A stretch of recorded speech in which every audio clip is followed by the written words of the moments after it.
She looked at me with tears in her eyes and said, "I have no home." I didn't know what to say, so I just opened my mouth and replied, "Then make mine yours." That single moment changed everything. I thought I knew about generosity, loneliness, and what it really means to have a place to belong. Let me take you back to how this all started. It was just a regular Tuesday. The kind where you drag yourself out of bed, drink coffee that's too bitter, and go through the motions of a normal day. I was living in a decent apartment in the middle of the city. It wasn't a mansion, but it had a roof that didn't leak, a heater that worked, and a couch that was perfect for lying on after a long day. I thought I was content. I thought I had everything I needed. But here's the thing about living in a busy city. You can be surrounded by thousands of people, hear the traffic outside your window all day, and still feel completely and utterly alone. It's a strange feeling, isn't it? Being lonely in a crowd. I had friends, sure. I had a job. But most nights I'd come home, eat dinner in front of the TV, and scroll through my phone until my eyes hurt. That was my life, comfortable, predictable, empty. The night I met Sarah, the weather matched how I felt, grey and gloomy. A storm had rolled in, and the rain was coming down sideways. I was walking back from the convenience store, holding a sad-looking bag of microwave popcorn, when I saw her. She was sitting on the steps of the old library across the street. She didn't have a coat, just a thin, worn-out hoodie, and she was shivering. The rain was soaking her hair, plastering it to her face.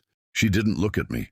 She just stared at the ground, hugging herself like she was trying to hold her own body together. Most people walked right past her. That's the thing about cities, right?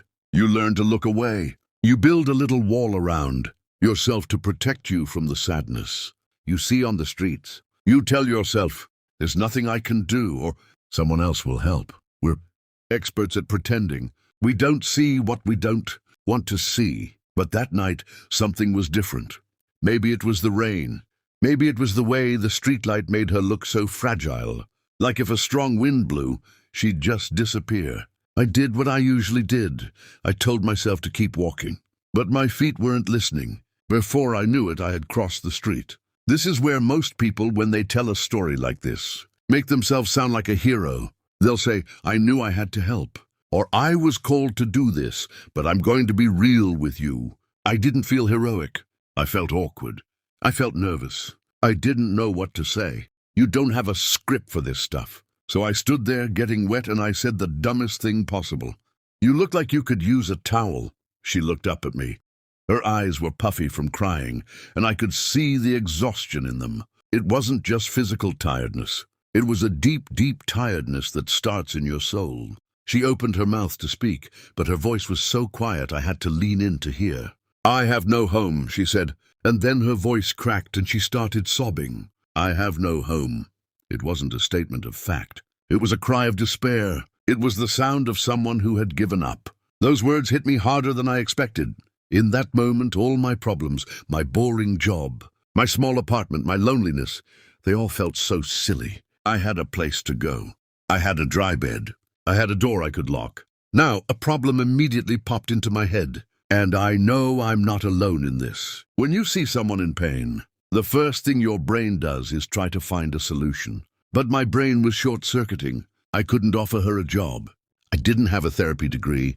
I couldn't fix whatever had brought her to this doorstep on a rainy night. All I had was a dry apartment and a bag of popcorn. But this is the part where things get tricky. See, we always think helping people requires a big plan. We think we need to be rich or powerful or have all the answers. We get so overwhelmed by the size of the problem, homelessness, poverty, loneliness, that we freeze up.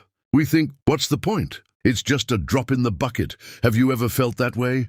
You see a problem in the world, or even in your own life, and you think, I can't fix this, so why even try? That was me, standing in the rain, holding popcorn. I didn't have a solution for poverty, but I had a couch.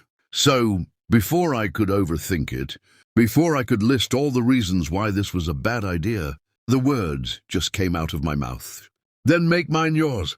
It's funny how a split-second decision can change your entire life. I wasn't prepared for what happened next.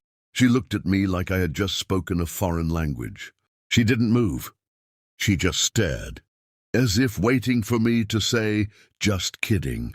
But I wasn't kidding. I was terrified, but I wasn't kidding. Let's talk about the reality of that night. I took her back to my apartment. Her clothes were soaked and she was shaking. I gave her a towel and a pair of sweatpants. I put on some tea. We sat in my living room. I didn't know what to do with my hands, so I just kept stacking and restacking the coasters on the coffee table. It was the most awkward hour of my life. The silence was heavy, but eventually she started to talk. She wasn't from the city. She had been living with her aunt, but her aunt had passed away a few months ago. She didn't have any other family she could lean on. She had a part-time job, but it wasn't enough to cover rent in this city. The rent is insane, right? It's like you need to win the lottery just to afford a studio apartment. She tried to couch surf with friends, but after a while you wear out your welcome. It's not that people are mean, it's just that life is busy and space is tight. She didn't tell me her whole story in one night. It came out in pieces. We'd be watching a movie, and she'd mention how she used to watch this same movie with her grandmother. Or I'd cook a meal, and she'd tell me about her dad's secret recipe. These little stories were like bricks.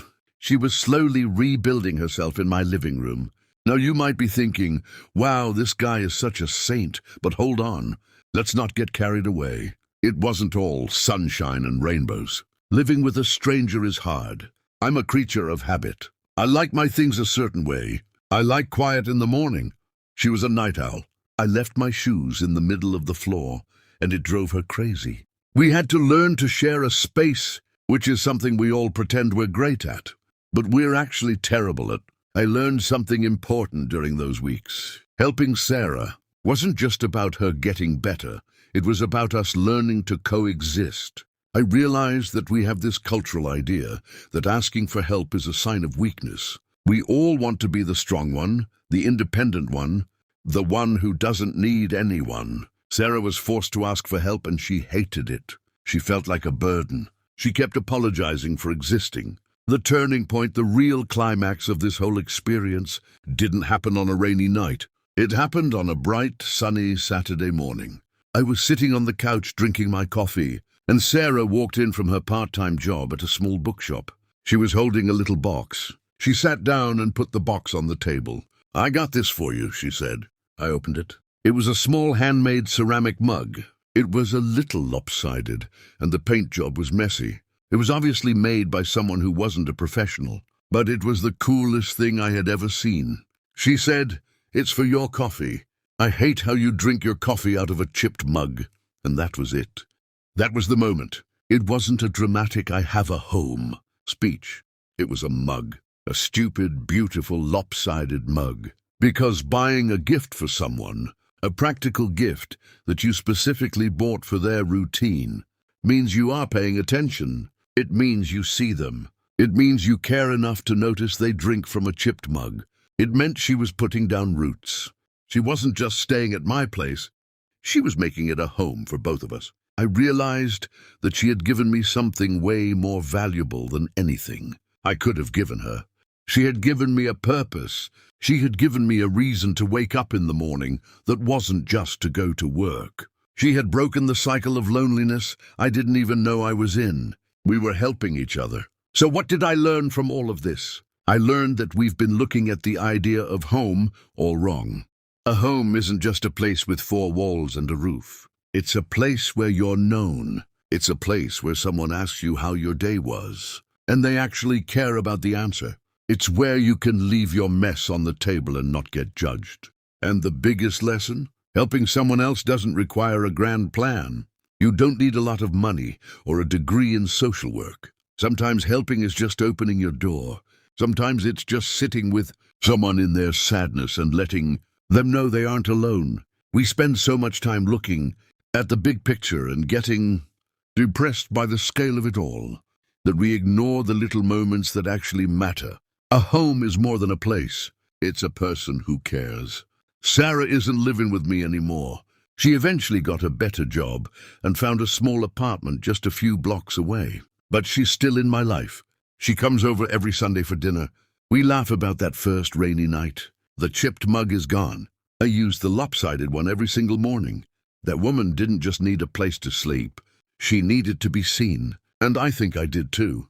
You see, the offer I made wasn't just a gift to her. It was a gift to myself. It let me be a part of something bigger than my own boring routine. It let me be human. So, next time you see someone who looks like they're carrying the world on their shoulders, don't look away. Don't think you can't make a difference.